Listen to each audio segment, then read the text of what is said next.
So I'm going to explain myself a little bit here about the video that I'm about ready to, or that you're about ready to see. I'm going to do it pretty quickly because there's quite a bit of shock in that video. I was rather surprised as to what it was. So I guess I'll start at the cutter bar. When I say I like simplicity, this is what I like. I like to see simple. There's nothing busy here. There's tine conditioners in here. If there weren't tine conditioners, there would be 2 rubber rolls, not 5 rolls. There's actually 5 rolls on that Massey Ferguson Hesston, or Hesston by Massey Ferguson. That's just unacceptable. I got a bearing there and a bearing down there. In order to replace the cutter bar like I had to do with this section right here, with this, with this John Deere, there's 7 bolts, and it slips sideways, and bada bing, bada boom, you got a new cutter bar in there, a new box, which is really simple. And with the Hesston Massey Ferguson, you don't get that simplicity. So, as you can see, very simple. It's just a cutter bar. Everything's enclosed and driven from the far end over there. So, now, I'm going to move back to what I'm talking about as far as an area which could be a real big problem, and I'll explain to you, well, I'm going to explain to you right now. Things get hot in here, okay? Very hot. Now, if you look up there, there's 2 big beer can kind of looking things, and they're for the emissions. That's where the emissions are, the DEF goes into one of those things, and the other one is the regen, or the particulate filter, which I believe that's a particulate filter, and it does burn off of there every so often. Now, I won't really have to worry about that thing for about 6,000 hours, at least that's what they told me. And I don't have 6,000 hours on the case, so I'm pretty sure that the rest of the thing will be pretty well falling apart before I ever get to have to deal with a regen. But they've got them in the right spot. And I say they're in the right spots because heat rises. And heat rises, and it needs to be exhausted or vented out somewhere, which is where you're going to get here. Plus, you have these great big gaping holes here. You see nothing in here. I haven't washed this machine since I started this spring, and there it is, open, wide open, and those big beer cans are up top. It's self-explanatory as to, and the other thing is, look at the arms here. I mean, the suspension is within these 4 bushings on either side. This works very well. I was surprised. I was a little skeptical about it when I bought the machine. I thought, what the hell? There's no shock absorption there, but they do. They actually work very, very well. So everything here is very clean, very high. It's sealed off here so that nothing can get in here. If there was going to be hay and chaff and stuff, because everything comes out the bottom there, it would hit here, lay here, and stay here. It wouldn't go anywhere. It would stay here and build up on the engine, which it doesn't. Like I said before, everything that is hot is up high, heat rises, and it's forced through with that gigantic fan. Now, everything here is open, easy to get to. Now, you'll see in the video that I do with, that you're going to see at the end of this video, is very concerning to me, because you see that tin there? That is all enclosed, okay? You can't, all that heat and everything is isolated there. Maybe a small amount goes through there, but, that's just a small amount, and it's blowing back onto absolutely nothing. The New Holland will build with stuff in there. The battery is housed away from all that heat. This is the battery, okay? So, you've got to, what the heck? There it is. There's your battery. 1 battery. Don't need any more than 1 battery. It's there.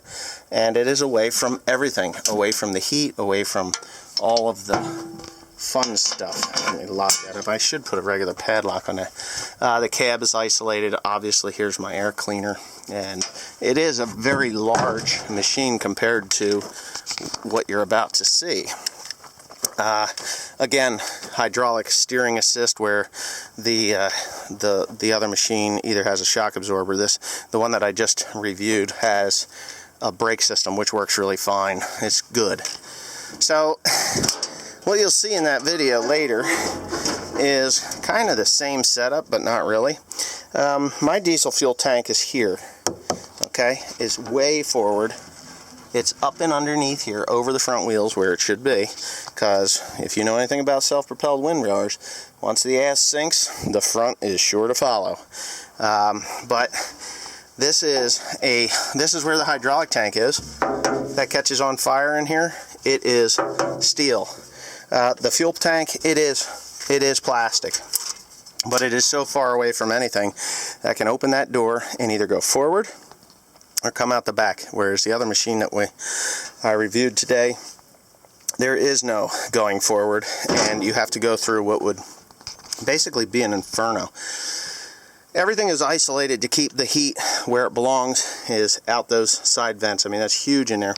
And what you'll see in the other video, or the video with the other machine that I will never purchase, it is quite restrictive, and it is steel. All your access points here, this is your hydraulic oil right here. You can actually check the hydraulic oil from inside the you can check it from inside the cab. It's right there. So, you know, you can open this door. I said that the cab was really small. Well, I meant it. The cab in that thing is about 2/3 smaller than what I'm in right now. Plus this header on this thing is a heck of a lot wider. I think that was a 12 foot, whereas this is a 15, or that was a 13 foot maybe, and this is a 15. It's really quite large. Easy to go down the road. I felt really restricted when I sat in the seat on that one because the handle came over me. Well, I don't know. Tire size on that machine was another issue that I had. In the first place, why would you want to climb all the way up here to put fuel in a machine when you can fill it from the ground right there?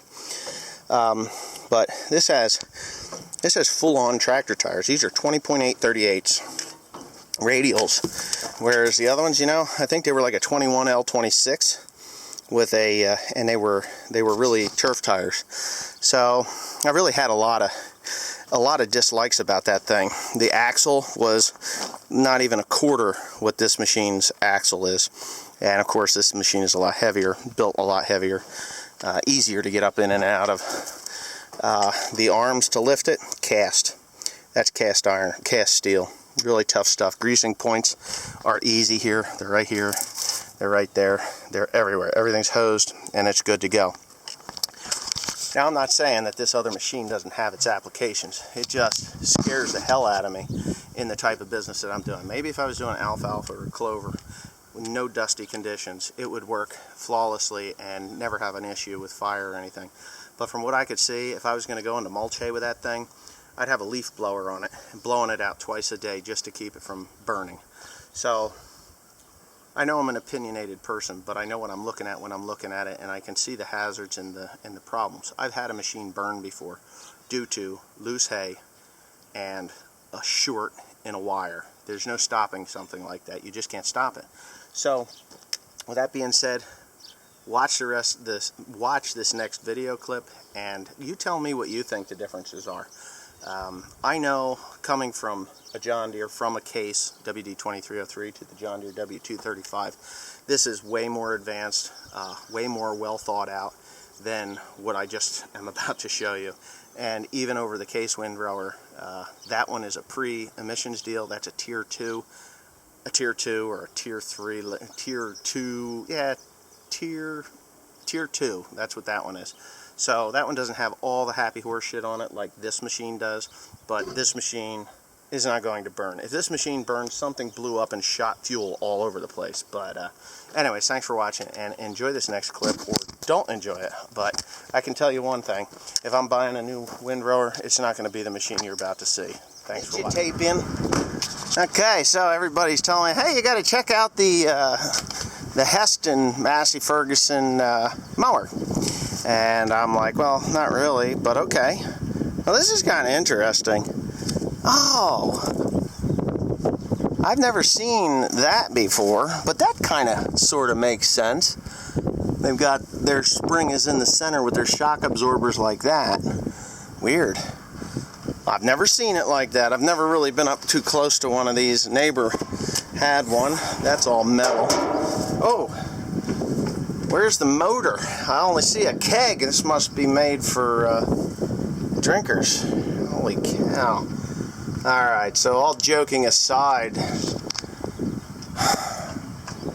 wow. You know, these things create an enormous, and when I say an enormous amount of heat, I say enormous amount of heat. And I got the batteries back here where all that heat, this thing, the radiators there, batteries are here. They're going to cook. Alternators there, that's going to cook. This wire here, these are going to cook. I wonder how often they burn one of these. This is the DEF, where they inject the DEF. Diesel exhaust fluid? No, that is a thermal coupling. Sorry, I was wrong. The diesel exhaust fluid comes in here someplace, maybe. I don't know. God darn, oh, right there. There's where your diesel exhaust fluid goes in. I can't believe that. That's crazy. That's crazy. I mean, I opened it up and I was rather shocked to see that, but okay. Wow. I'm afraid to see what's on this side. Well, there's the motor. You know, that's really kind of a small little motor, which, you know, I'm not going to object to, but this looks very similar to the John Deere. That should be a Funk if it's the same as the John Deere. Hydrostatic system's quite different, but boy, that's a lot of heat to put up and underneath there. Looks like a hydraulic fan system. Obviously it is. It's either hydraulic or electric. What is it? Oh, it's something. I don't know. It's hydrostatic, I think. Would almost have to be. Well, there's your air conditioner here. Wow, you know what? I don't like this thing. I don't like it because of all that. Oh, what do we got here? That thing's heavy, but it is metal. I don't like the tires on them. Header seems a bit narrow. This is okay. Similar to the Case New Holland. I like the poly bumper on it. And this, well, I'm damn near looking at the John Deere, to be quite honest with you. This modular, the only difference that I see is that this gearbox is a straight up and down. Instead of John Deere, you take the bolts out and then it just kind of slips to the side. So it's very similar to the John Deere when it comes to the gearbox design. What do we got? 1, 2, 3, 4, 5, 6, 7, 8. Yeah, this is narrow. What is this, like a 12-foot head, 13-foot head? That looks like it's a very aggressive conditioning system. There's 4 rollers up in there. I'm getting wet. That's a very busy conditioning system. I'm almost like, how the hell does that work? Kinda, sorta. My God, I don't like this. They just, you know, I'm into simplicity. I like simplistic stuff. This thing here, I know my neighbor has one of these, and that just kind of lifts the hay up into this crimping system. And then it goes, but that back there, what is there, a double crimp system? Is there 4 rolls back here? I'm almost going to have to get underneath there. Hold on a second. They're magnetic, which I do like. But I'm almost betting you it's a 4, yep. No. There's only 3. No, there's 4. 4 rollers conditioning system. Ain't that something? Well, I'm pretty sure that probably do really well. That's your pressure for them. So you can really put the pressure to it, I guess. Like I said, I'm into simplicity, so I don't know that I would enjoy working on that if it ever had a problem. Diesel fuel way up high, up above, a burning hot. Yeah, I don't like this at all. No room in here. Oh, not a very roomy cab. Rather narrow. I don't want to talk badly about it, but this is okay, I guess. Steering wheel. That's got to be only like a 12-foot header. I got my new cutter bar on the back of the truck there, but yeah, there's not even turn signals, but this might not be set up yet. I don't know. But I don't like the cab. I don't like it. There's 4 conditioning rolls. Now, entertain me here for a second. Not that I'm bitching about this complete thing. But this is your fuel, okay? So you got your fuel.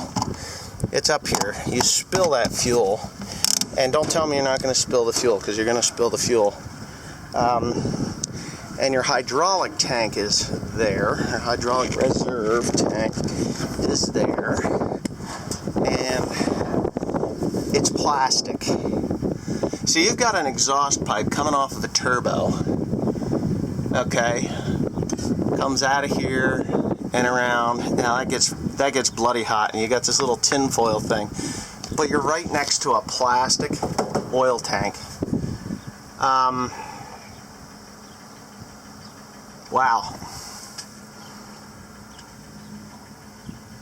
Well, I can tell you this right now. If it's up to me, if I had to buy one of these, I wouldn't.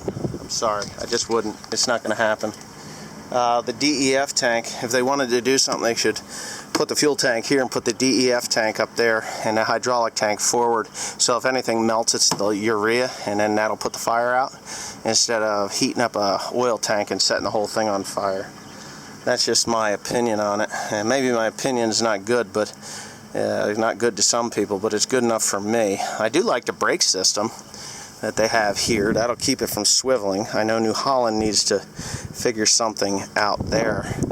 I'm pretty sure this is probably solid steel. If it's tubular, then it's not going to last. But yeah, the abuses that I put my machines through, I say abuses, my usage that I put my machines through, they hold up pretty good. I mean, I would prefer the Case WD-2303 over this, because the fuel tank is tucked underneath the cab away from the heat. The hydraulic oil tank is up against the cab away from the heat. The beer can, or that particulate filter, which in my opinion should be at the highest point, not the lowest point, because if anything spills on top of it, it's going to burn. And then you know what happens if it does burn? You got a fan blowing air this way, and you got to come through that door out past that fire, and I'm telling you, there's got to be some of these things burn. If they don't burn, I don't know what the hell to tell you, but man, I wouldn't buy it just for those simple reasons. The John Deere has there's a 2-can system on my John Deere, the particulate and that reburner or whatever system with the diesel exhaust fluid, and it's really up high and it's away from anything flammable. That is right within 6 inches of that plastic oil tank. Boy, I don't know. I'm glad that I don't own one. That's all I can say. I don't think I would buy one of these. I don't know. That's just me, and it's my opinion, but if you own one, go look at a Deere, or keep it extraordinarily clean. Don't go any more than a day without cleaning the damn thing, because it looks to me as if you get a hay fire in there, you're a dead man. You'd have to bust the window out on the other side to get out of it alive, if you're lucky. Oh well, just my opinion. Just take it for what it is. Very busy machine. It seemed like a lot of unnecessary stuff in the header too, with that double conditioner. I mean, yeah, you're gonna have fast dry down, but what happens if one of the rollers in the back breaks? I mean, you got twice as much trouble to happen in there. I don't know. Just not for me, I guess.